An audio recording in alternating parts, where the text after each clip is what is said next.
Hello friends, conceptual classes में आप लोगों का स्वागत है। मैं जितेंद्र कुमार आप लोगों का स्वागत करता हूं। दोस्तों, आज हम लोग आर्थिक भारत के इतिहास का पार्ट 2 वीडियो पढ़ेंगे।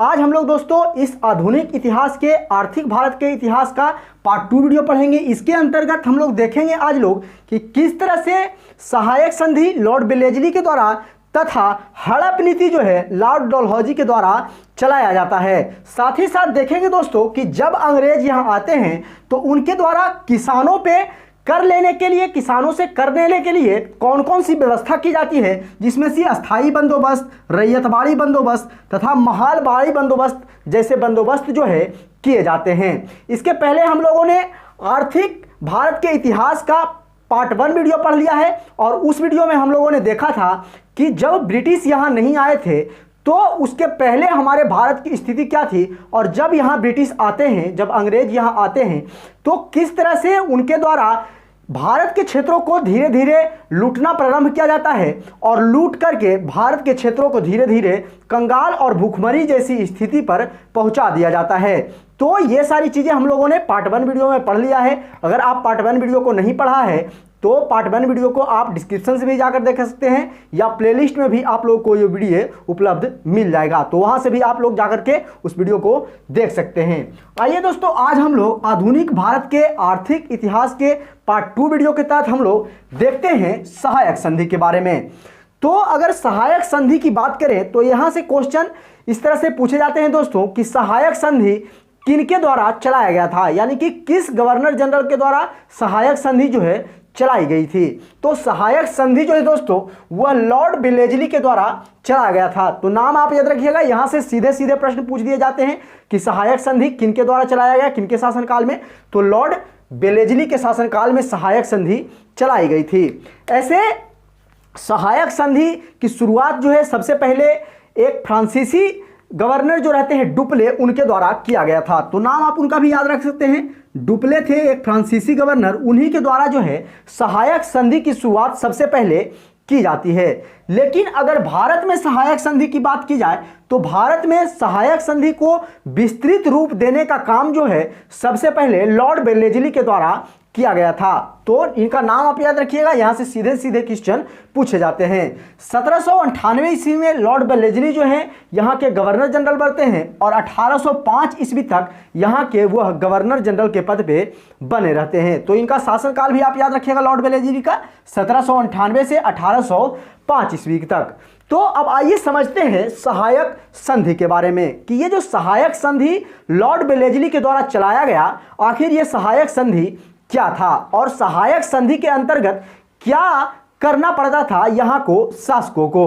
तो सहायक संधि जब लॉर्ड वेलेस्ली के द्वारा चलाया गया तो सहायक संधि में यह प्रावधान रखा गया था कि यहाँ के जो शासक होते थे, यहाँ के जो छोटे छोटे क्षेत्रों के जो शासक होते थे, उन्हें अंग्रेजों के द्वारा सेना उपलब्ध कराई जाती थी और उस सेना उपलब्ध कराने के बदले में अंग्रेज कहते थे कि हमारी सेना के द्वारा, हमारी द्वारा आप लोगों की रक्षा की जाएगी अन्य राज्यों से और कोई भी दुश्मन आप लोग पर आक्रमण नहीं करेगा। और उस सेना के रखने के बदले उस शासक को उन्हें कर देना पड़ता था, या फिर कहें तो उन्हें संपत्ति या धन या तो टैक्स के रूप में उन्हें पैसे देते थे, या फिर अगर टैक्स नहीं दे पा रहे तो जमीन भी उन्हें दे दिया करते थे। तो इस प्रकार से सहायक संधि जो है लॉर्ड वेलेस्ली के द्वारा चलाया जाता है और इस सहायक संधि के अंतर्गत जो है जो वहाँ के मूल शासक होते हैं छोटे छोटे क्षेत्रों के, उन शासकों को सेना उपलब्ध कराई जाती है अंग्रेजों की तरफ से और उनके बदले उनसे धन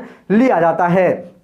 साथ ही साथ अगर सेना में कोई चीज़ की, अन्य चीज़ की उपलब्धता, या जैसे तोप मंगाना हो या बंदूक मंगाना हो, तो वह खर्च भी शासक से ही लिया जाता था और कहा जाता था कि आपके सेना में इस चीज़ की ज़रूरत है और इतने चीज़ को खरीदने के लिए इतने पैसे की ज़रूरत है, तो आपको इतना पैसा देना पड़ेगा ताकि सेना को वो सारी चीज़ उपलब्ध कराई जाए और आपकी जो मदद है वो अच्छी तरीक़ा से की जाए। तो ये सारी चीज़ों का लोभ देकर जो है अंग्रेज जो है वहाँ के क्षेत्रीय शासकों के पास अपनी सेना रखने के काम करते थे और इसका मेन मकसद यह था कि अंग्रेज चूंकि अपना सेना तो रखते ही थे उन शासकों के पास, इससे हुआ क्या कि धीरे धीरे अंग्रेजी जो क्षेत्र रहता है, अंग्रेजी जो कंपनी रहती है, उसका सैनिकों की संख्या जो है बहुत ज़्यादा मात्रा में होने लगता है, क्योंकि अंग्रेजी जो सेना रहती है उसका खर्च जो है वह वहाँ के क्षेत्रीय शासकों को उठाना पड़ता था। इसीलिए अधिक से अधिक मात्रा में सेना को जो है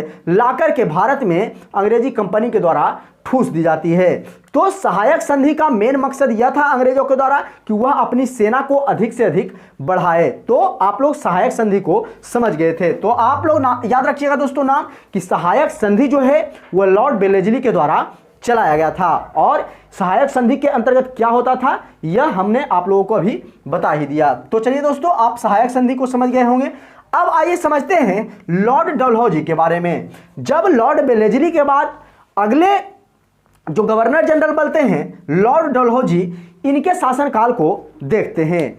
लॉर्ड डलहौजी जब शासक बनते हैं 1848 में और यह 1856 ईस्वी तक बने हुए रहते हैं। लॉर्ड डलहौजी के शासनकाल में ही सबसे पहले हड़प नीति चलाई गई थी। तो यहां से भी क्वेश्चन सीधे सीधे पूछे जाते हैं, तो इसे आप याद रखिएगा कि हड़प नीति किस गवर्नर जनरल के द्वारा चलाया गया। तो हड़प नीति जो है वह लॉर्ड डलहौजी के द्वारा चलाया गया था। तो इनका नाम आप याद रखिएगा। यह जो लॉर्ड डलहौजी थे दोस्तों, ये जो हड़प नीति चलाए थे, इस हड़प नीति को कई अन्य नामों से भी जाना जाता है और एग्जाम में दूसरे नाम देकर भी क्वेश्चन पूछ दिए जाते हैं। तो आइए हड़प नीति के अन्य नाम जान लेते हैं। हड़प नीति को ही राज्य विलय का सिद्धांत भी कहा जाता था। तो इसे आप याद रखिएगा। अगर क्वेश्चन इस तरह से पूछे कि राज्य विलय का सिद्धांत का प्रतिपादन किसने किया या फिर उसकी शुरुआत किसने की, तो उसकी शुरुआत लॉर्ड डलहौजी के द्वारा किया गया था। इसका एक और नाम था डॉक्ट्रिन ऑफ लैप्स। इसी हड़प नीति को डॉक्ट्रिन ऑफ लैप्स के नाम से भी जाना जाता था। तो यह भी कई बार क्वेश्चन बनाकर पूछा गया है कि डॉक्ट्रिन ऑफ लैप्स के जनक के नाम से किन्हें जाना जाता है। तो उनके जनक जो हैं लॉर्ड डलहौजी को जाना जाता है। तो आप नाम याद रखिएगा। हड़प नीति के कई नाम से क्वेश्चन घुमा करके पूछ दिए जा सकते हैं, तो आप कंफ्यूज एग्जाम में नहीं होइएगा। नाम इनका याद रखिएगा, हड़प नीति या फिर राज्य विलय का सिद्धांत या डॉक्ट्रिन ऑफ लैप्स का नीति। ये जो सारा है सब एक ही नीति है जिसे हड़प नीति के नाम से जानते हैं और यह जो है लॉर्ड डलहौजी के द्वारा चलाया गया था। तो इसे आप याद रखिएगा। अब आइए थोड़ा सा समझते हैं कि ये जो हड़प नीति लॉर्ड डलहौजी के द्वारा चलाया गया था, इस हड़प नीति में होता क्या था। तो हड़प नीति में होता यह था दोस्तों कि जब लॉर्ड डलहौजी ने हड़प नीति चलाई तो उसके अंतर्गत जो वहाँ के शासक होते थे और अगर उस शासक का कोई उत्तराधिकारी नहीं होता था, उनका कोई वंशज में अगर उत्तराधिकारी नहीं होता था, उतने मजबूत शासक नहीं होते थे, तो उनके शासन को, उनका जो क्षेत्र होता था शासन क्षेत्र, उन्हें अंग्रेजों के द्वारा हड़प लिया जाता था और हड़प करके अंग्रेज जो है उन्हें अपने क्षेत्र में मिला लेते थे। तो यह जो थी लॉर्ड डलहौजी के द्वारा चलाई गई हड़प नीति थी, जिसके अंतर्गत कई शासकों के कई क्षेत्रों को जो है लॉर्ड डलहौजी के द्वारा हड़प करके अपने राज्यों में मिला लिया जाता था। तो अगर कोई शासक का योग्य उत्तराधिकारी नहीं रहता था तो अंग्रेज उस शासन क्षेत्र को हड़प करके अपने राज्य में मिला लिया करते थे और इसी को ही हड़प नीति के नाम से जाना जाता है, जिसे कि डॉक्ट्रिन ऑफ लैप्स के नाम से भी जाना जाता है। तो इसे आप याद रखिएगा कि हड़प नीति किनके द्वारा चलाई गई, लॉर्ड डलहौजी के द्वारा, और इसी का नाम अन्य नाम डॉक्ट्रिन ऑफ लैप्स भी है या राज्य विलय का सिद्धांत भी इसे आप कह सकते हैं। आइए जानते हैं इनके अंतर्गत जो है हड़प नीति के अंतर्गत कई राज्यों को जो है, कई क्षेत्रों को जो है अंग्रेजी गवर्नर जो रहते हैं लॉर्ड डलहौजी, उनके द्वारा अपने क्षेत्रों में मिलाया जाता है। तो कुछ प्रमुख क्षेत्र हैं जिनसे कि क्वेश्चन कभी कभी बनाकर पूछे जाते हैं, तो उन्हें हम लोग देख लेते हैं। सतारा जो क्षेत्र रहता है, इस सतारा क्षेत्र को 1848 ईस्वी में हड़प नीति के अंतर्गत जो है लॉर्ड डलहौजी के द्वारा अपने क्षेत्र में मिला लिया गया था। तो याद रखिएगा सतारा क्षेत्र को 1848 में मिलाते हैं, जबकि संभलपुर क्षेत्र को 1849 ईस्वी यानी कि एक वर्ष बाद जो है संभलपुर क्षेत्र को मिला लिया जाता है। तो आप याद रख सकते हैं सतारा को 1848 में और संभलपुर को 1849 ईस्वी में अंग्रेजी क्षेत्र में मिला लिया जाता है। वहीं अगर झांसी के क्षेत्र की बात करें तो झांसी का क्षेत्र को 1853 ईस्वी में, जबकि नागपुर के क्षेत्र को 1854 ईस्वी में। तो यहां से ये दोनों सीरियल वाइज है और ये दोनों सीरियल वाइज है, तो दो दो करके आप याद रख सकते हैं। सतारा को 1848 में, जबकि संभलपुर को 1849 में। वहीं अगर झांसी की बात करें तो 1853 में, और अगर नागपुर की बात करें तो 1854 ईस्वी में अंग्रेजी क्षेत्र में मिला लिया जाता है। तो इसे आप याद रखिएगा दोस्तों, यहां से भी क्वेश्चन बनाकर पूछे जाते हैं। अब लॉर्ड डलहौजी के शासनकाल में ही सबसे पहले भारत में रेल चलाई गई थी। तो यहां से भी सीधे सीधे क्वेश्चन कई बार एग्जाम में पूछा गया है, तो इसे आप याद रखिएगा कि भारत में रेल का जनक किस गवर्नर जनरल को माना जाता है। तो वो जो गवर्नर जनरल थे वो थे लॉर्ड डलहौजी, और लॉर्ड डलहौजी के शासनकाल में ही सबसे पहले भारत में रेल चली थी। यह रेल जो दोस्तों सबसे पहले भारत में 1853 ईस्वी में चलाई गई थी, और यह रेल जो है सबसे पहले बंबई से थाने के बीच में चलाई गई थी। तो यहां से भी क्वेश्चन सीधे सीधे कई बार पूछे गए हैं। पहले तो क्वेश्चन इस तरह से पूछा जाता है दोस्तों कि भारत में रेल का जनक किन्हें जाना जाता है, तो लॉर्ड डलहौजी को। रेल कब चलाई गई भारत में सबसे पहली बार, तो 1853 ईस्वी में, और कहां कहां के बीच में चलाई गई, तो बंबई से थाने के बीच में चलाई गई थी। तो इसे आप याद रखिएगा, यहां से 2-3 क्वेश्चन जो है डायरेक्ट एग्जाम में पूछे जाते हैं। तो दोस्तों हम लोगों ने देखा यहां पे सहायक संधि जो कि लॉर्ड बेलेजली के द्वारा चलाया गया, और उसके बाद हम लोगों ने लॉर्ड डलहौजी के हड़प नीति को देखा, जिसे कि डॉक्ट्रिन ऑफ लैप्स के नाम से भी जाना जाता है, जिसके अंतर्गत सतारा को 1848 में, संबलपुर को 1849 में, झांसी को 1853 में तथा नागपुर को 1854 ईस्वी में हड़प कर अंग्रेजी क्षेत्र में मिला लिया जाता है। वहीं अगर भारत में रेल के जनक के बारे में बात करें तो भारत में सबसे पहली रेल जो है वह लॉर्ड डलहौजी के शासनकाल में चलाई गई थी, जो कि 1853 ईस्वी में चलाई गई थी, और सबसे पहले बंबई से थाने के बीच में यह रेल चली थी। तो याद रखिएगा लॉर्ड डलहौजी का शासनकाल 1848 से 1856 था, और इसी के बीच में 1853 में जो है भारत में पहली बार रेलगाड़ी चलाई गई थी। तो ये इसी सारी चीज़ों को आप याद रखिएगा। अब आइए समझते हैं कि अंग्रेजों द्वारा यहाँ से जो धन निष्कासित किया जा रहा था, यहाँ से धन को जो लूटा जा रहा था, और लूट करके अंग्रेजी सरकार जो रहती है, ब्रिटिश की जो सरकार रहती है, उन्हें किस तरह से राजा बनाया जाता है, किस तरह से यहाँ से धन का निष्कासन करके अंग्रेजी क्षेत्रों में भेजा जाता है, उनके बारे में समझते हैं। तो आइए समझते हैं कि अंग्रेजों की भू राजस्व व्यवस्था की थी। जब अंग्रेजों के द्वारा पलासी का और बक्सर का युद्ध जीत करके, और साथ ही साथ इधर मेरठ के क्षेत्रों को भी जब जीत लिया जाता है अंग्रेजों के द्वारा, तो एक बड़े क्षेत्र पर जो है अंग्रेजों के द्वारा कब्जा कर लिया जाता है, और उन क्षेत्रों पे किस तरह से उनके द्वारा लगान लिया जाता था, किन तरह से किसानों के द्वारा जो भूमि पर अनाज उपजती थी उनसे टैक्स लेने की क्या प्रक्रिया थी, कितना टैक्स लिया जाता था, इन सारी चीज़ों को समझेंगे। और इस चार्ट के माध्यम से दोस्तों उन सारी चीज़ों को, उनकी व्यवस्था को हम लोग समझने का प्रयास करेंगे, और यहाँ से कई सारे ऑब्जेक्टिव जो है एग्जाम में पूछे जाते हैं। तो इस चार्ट को आप लोग माइंड में सेट कर ले, ताकि कोई भी क्वेश्चन अगर पूछा जाए तो हम आसानी से याद कर लें। तो आप देखिए कितने बड़े ही आसानी से इस चार्ट को हम लोग याद करेंगे, और एक भी क्वेश्चन जो है एग्जाम में हम लोगों का नहीं छूटेगा। तो आप देखते रहिए। देखिए समझते हैं इस चार्ट को बारे में। इस चार्ट के बारे में हम समझते हैं दोस्तों कि अंग्रेजों द्वारा जो भू राजस्व व्यवस्था की गई थी, यानी भूमि पर कर लेने की जो व्यवस्था थी, वह 3 क्षेत्रों में बांटकर की गई थी। अस्थाई बंदोबस्त, रैयतवाड़ी बंदोबस्त तथा महालबाड़ी बंदोबस्त। यह 3 प्रकार का बंदोबस्त जो है अंग्रेजों के शासनकाल के दौरान देखने को मिलता है। तो पहले तो आप इनके बंदोबस्त को समझ ले। अस्थाई बंदोबस्त, रैयतवाड़ी बंदोबस्त तथा महालबाड़ी बंदोबस्त। तो कितने प्रकार के बंदोबस्त थे दोस्तों? 3 प्रकार के। अस्थाई बंदोबस्त हो गया, रैयतवाड़ी बंदोबस्त और महालवाड़ी बंदोबस्त। तो 3 प्रकार के बंदोबस्त जो है अंग्रेजों के द्वारा किया गया था। वहीं अस्थाई बंदोबस्त को इस्तमरारी बंदोबस्त या जमींदारी बंदोबस्त के नाम से भी जाना जाता है। तो क्वेश्चन घुमाकर भी एग्जामिनर पूछ सकता है कि इस्तमरारी बंदोबस्त के किनके शासनकाल में जो है चलाई गई, इनकी व्यवस्था किसने की, या फिर जमींदारी व्यवस्था जो है किस गवर्नर के शासनकाल में चलाई गई थी।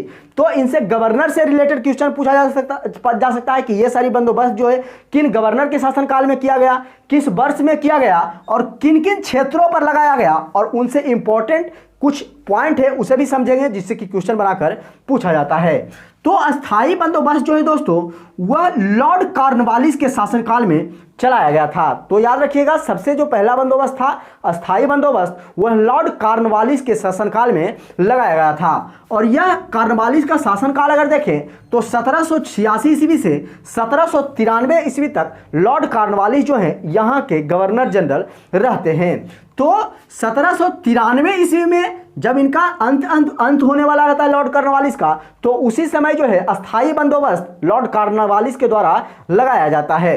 तो आज याद रखिएगा इनके शासनकाल का पीरियड भी आप याद रखिएगा 1786 से 1793, और अपने शासनकाल के अंत में यानी कि 1793 ईस्वी में जो है लॉर्ड कॉर्नवालिस के द्वारा अस्थाई बंदोबस्त किया जाता है, जिसे कि हम लोग इस्तमरारी या जमींदारी बंदोबस्त के नाम से भी जानते हैं। तो इन दोनों नामों को भी आप याद रख सकते हैं। अस्थाई बंदोबस्त जो लॉर्ड कॉर्नवालिस के द्वारा किया गया वह उड़ीसा, बिहार और बंगाल के क्षेत्रों में किया गया था। तो क्षेत्र भी आप याद रखिएगा, क्षेत्र भी क्वेश्चन पूछ दिए जाते हैं कि अस्थाई बंदोबस्त किन किन क्षेत्रों में लगाया गया था। तो अस्थाई बंदोबस्त जो है दोस्तों वह बंगाल, बिहार और उड़ीसा के क्षेत्रों में लगाया गया था, जो कि उस टाइम में संयुक्त रूप से बंगाल का क्षेत्र ही माना जाता था। तो याद रखिएगा, बंगाल, बिहार और उड़ीसा के क्षेत्रों में जो है अस्थाई बंदोबस्त लॉर्ड कॉर्नवालिस के द्वारा 1793 ईस्वी में जब उनका शासनकाल अंत होने वाला रहता है तो उस समय लगाया गया था। अब आइए जानते हैं कि इस बंदोबस्त में जो अस्थाई बंदोबस्त अंग्रेजों के द्वारा किया गया था उनमें किस तरह के टैक्स जो है किसानों को देना पड़ता था। तो अस्थाई बंदोबस्त के अंतर्गत अंग्रेज जो है उन क्षेत्रों में एक जमींदार नियुक्त करते हैं। पूरा जमीन जो है जमींदार को दे दिया जाता है और किसानों के द्वारा उन जमीनों पर खेती करवाया जाता है और फिर जमींदार के द्वारा जो है टैक्स वसूला जाता है। तो पूरा जमीन जो है वह जमींदार को दे दिया जाता है और जमींदार के द्वारा टैक्स वसूला जाता है, जिसमें से टैक्स के रूप में सरकार जो रहती है, जो कि अंग्रेजी कंपनी रहती है, उसे 10/11 भाग दिया जाता है। यानी कि 11 भाग में 10 भाग जो है जमींदार जब तहसीलते हैं वहां से भू राजस्व कर को, तो 10/11 यानी कि 11 में से 10 भाग जो है सरकार को यानी कि अंग्रेजी कंपनी को दिया जाता था, जबकि 1/11 भाग यानी कि 1 भाग जो है वह जमींदार के द्वारा रखा जाता था। यानी जमींदारी करने के फलस्वरूप कह सकते हैं या तसलने के लिए जो है जमींदार जो है 1 भाग जो है वह अपने पास रखते थे। यानी कि 11 भाग अगर टैक्स लेते थे तो उसमें 10 भाग जो है सरकार को देते थे और 1 भाग जमींदार खुद अपने पास रखते थे। तो आप याद रखिएगा, सरकार को 10/11 भाग दिया जाता था तथा जमींदार जो है वह 1/11 भाग अपने पास रखते थे। यह जो कर लगाया गया था दोस्तों, यह भारत जितना कि अंग्रेज द्वारा, जैसे कि समझते हैं कि अंग्रेज का जैसे मान लेते हैं ये पूरा क्षेत्र जो है यह अंग्रेज का है, तो अंग्रेज का पूरा क्षेत्र मान लेते हैं कि 100% है। तो 100% क्षेत्र पर जो है वह पूरा जो अंग्रेज का क्षेत्र है, इस 100% क्षेत्र में से 19% भाग पर जो है वह अस्थाई बंदोबस्त लगाया गया था। तो इसे आप याद रखिएगा, यह भी क्वेश्चन पूछा जाता है कि अस्थाई बंदोबस्त भारत के कितने क्षेत्रों पर लगाया गया था। तो भारत के 19% भाग पर जो है अस्थाई बंदोबस्त लगाया गया था। इस अस्थाई बंदोबस्त को जो है दोस्तों सूर्यास्त कानून के नाम से भी जाना जाता था। तो आइए समझते हैं कि सूर्यास्त कानून क्या है, क्यों इस बंदोबस्त को सूर्यास्त कानून कहा गया था। तो इस जो अस्थाई बंदोबस्त था इसमें होता यह था कि जो जमींदार होते थे उन्हें एक डेट फिक्स होता था कि इतने डेट तक आप लोग को सारा भू राजस्व कर जो है वसूल लेना है और उस दिन के सूर्यास्त होने से पहले जो है वह कर आपको ब्रिटिश कंपनी को सौंप देना है। और अगर सूर्यास्त होने से पहले वह कर जो है ब्रिटिश कंपनी को नहीं पहुंचाई जाती थी तो उनकी जमींदार की जमींदारी जो है उनसे छीन ली जाती थी और छीन करके वह जमींदारी जो है दूसरे जमींदार को दे दी जाती थी। इसीलिए इस कानून को सूर्यास्त कानून के नाम से भी जाना जाता है। तो इसे भी आप याद रखिएगा, अस्थाई बंदोबस्त को सूर्यास्त कानून के नाम से भी जाना जाता है। अब आइए समझते हैं दूसरे नंबर की व्यवस्था जो की गई थी रैयत बाड़ी व्यवस्था को। रैयत बाड़ी बंदोबस्त जो है दोस्तों वह कर्नल रीड तथा मुनरो दो गवर्नर के शासनकाल के दौरान जो है देखने को मिलता है, जहां की कर्नल रीड जो है 1792 ईस्वी में रैयतवाड़ी व्यवस्था अपने शासनकाल में लगाते हैं, वहीं मुनरो जो है 1820 ईस्वी में यह जो है व्यवस्था अपने शासनकाल में लगाते हैं। तो आप याद रख सकते हैं कि कर्नल रीड और मुनरो दो ऐसे गवर्नर रहते हैं जिनके शासनकाल में जो है रैयतवाड़ी बंदोबस्त किया जाता है, और कर्नल रीड के शासनकाल में 1792 में, जबकि मुनरो के शासनकाल में 1820 में लगाया जाता है। इस रैयतवाड़ी बंदोबस्त में जो दोस्तों इस क्षेत्र में असम का क्षेत्र, बंबई का क्षेत्र तथा मद्रास के क्षेत्रों में यह जो है बंदोबस्त किया जाता है। जहां असम और बंबई के क्षेत्रों में कर्नल रीड के शासनकाल में यह बंदोबस्त देखने को मिलता है, वहीं मद्रास के क्षेत्रों में जो है वह मुनरो के शासनकाल में देखने को मिलता है। यानी कि बंबई प्रेसिडेंसी, मद्रास प्रेसिडेंसी, ये दोनों प्रेसिडेंसी जो है बहुत ही बड़ी थी दोस्तों, और इन दोनों प्रेसिडेंसी में जो है रैयतवाड़ी बंदोबस्त कर्नल रीड और मुनरो के शासनकाल में देखने को मिलता है। तो इसे आप याद रखिएगा, यहां से सीधे सीधे क्वेश्चन पूछे जा सकते हैं कि रैयतवाड़ी बंदोबस्त जो है किस गवर्नर के शासनकाल में किया गया, तो कर्नल रीड और मुनरो के शासनकाल में यह व्यवस्था की गई थी। जहां कर्नल रीड के शासनकाल में 1792 में, वहीं मुनरो के शासनकाल में 1820 ईस्वी में जो है यह रैयतवाड़ी बंदोबस्त किया गया था। इसमें असम और बंबई और मद्रास के क्षेत्रों में जो है यह बंदोबस्त किया गया था। अब आइए समझते हैं कि इस बंदोबस्त के अंतर्गत किसानों को क्या टैक्स चुकाना पड़ता था। तो यह कर जो है रैयतवाड़ी बंदोबस्त के अंतर्गत जो है यह कर जो है किसानों से सीधे सीधे अंग्रेजों के द्वारा लिया जाता था। शुरू में तो यहाँ कर को वसूलने के लिए जमींदार की व्यवस्था की गई थी, लेकिन यहां से जो है डायरेक्ट किसानों के द्वारा यह टैक्स लिया जाता था। और इस टैक्स में दोस्तों भू राजस्व में 1/2 भाग, यानी कि आधा, जितना उपज होता था उसका आधा भाग जो है अंग्रेजी कंपनी के द्वारा ले ली जाती थी। तो आप याद रखिएगा कि रैयतवाड़ी बंदोबस्त में 1/2 भाग जो है टैक्स के रूप में कर लिया जाता था। वहां ऊपर हम लोगों ने देखा कि सरकार को 10/11 भाग देना पड़ता था, जहां की जमींदार 1/11 भाग रखते थे। वहीं रैयतवाड़ी बंदोबस्त में जो है दोस्तों भू राजस्व कर के रूप में 1/2 भाग जो है वह अंग्रेजी कंपनी के द्वारा लिया जाता था।